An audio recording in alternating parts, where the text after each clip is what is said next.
কিছু কিছু মানুষ আছে তাদের ব্রেন দুর্বল, কী করেন কী বলেন তারা নিজেরাই জানেন না। এর উপর ভিত্তি করে আমার কিছু গবেষণা, কিছু রিসার্চ আপনাদের সামনে উপস্থাপন করব। তার কয়েকটি কারণের মধ্যে একটি কারণ হচ্ছে যারা তাড়াহুড়ো করে খাবার খায়, মুখ ভরে খাবার খায়, গলা দিয়ে নামছে না, তারপরে গিলে গিলে খায় এবং পেটে ধরছে না, তারপরে চাপিয়ে চুপিয়ে সেটা পেটে ঢুকানোর চেষ্টা করে। এই সমস্ত ব্যক্তিদের চরিত্র হয় হিংসাপরায়ণ এবং হিংস্র।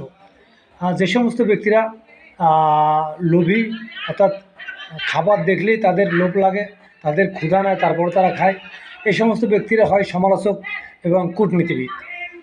যে সমস্ত ব্যক্তিরা ধীরে ধীরে খাবার খায় এবং বুঝে শুনে ঠান্ডা মাথায় খাবার খায়, এই সমস্ত ব্যক্তিদের মন হয় আহ, খুব ঠান্ডা মেজাজি এরা, এবং তারা ধীরে ধীরে খায়।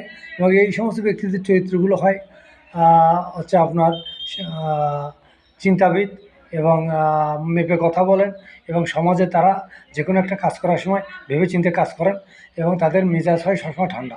যে সমস্ত ব্যক্তিরা ক্ষুধা লাগলে খাবার খায় এবং ক্ষুধা না লাগলে খায় না, সে সমস্ত ব্যক্তিদের চরিত্র হয় চিন্তাশালী এবং গবেষক এবং ভাবনাশীল।